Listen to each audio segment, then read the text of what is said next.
Yeah, that's funny because I just watched a video from, I don't know, one of those YouTube guys like Alex Ramosi or something, and he was talking about the best sales guy in his division in his company, and he asked like, how are you doing? What are you doing that's making you so much better than everybody else? And it turned out that all he was asking was, hey, do you know anyone else that would be interested in this product? And that was it. It was Yes. just one question at the end of the call. Hey, can you give me a reference?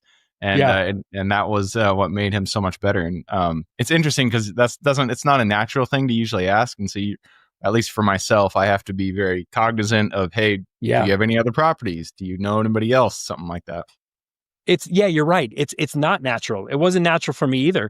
But when you have this like written down on like a sticky note and it's on your desk when you're making calls, and at the end of the call you look down, you're like, oh, hey, by the way. So Yeah. makes it easier. We've blown through our time, but before we move on to the quick question round, I just have to ask. I'm on commercial; it's what I do. So, do you guys reach out to commercial properties as well? And is there any difference between residential and commercial when you approach the sellers?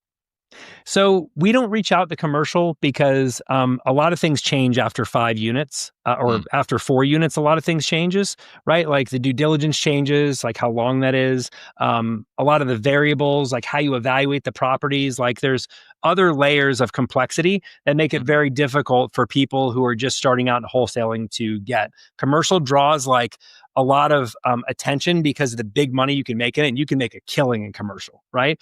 But for people just getting started in the beginning, starting with wholesaling is great because it gives you that foundation of fundamentals, and you can use these same exact systems over in commercial. So everything that I've shared with you so far, the only difference is there's different software. Like for example, Reonomy is a software where you can pull lists in commercial and you can pull some really, really good data there. Like you can find people who have private loans that are maturing.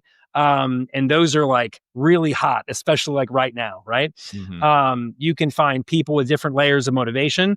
If you're in commercial, I would not recommend using any residential softwares that combine both because usually they're not accurate at all.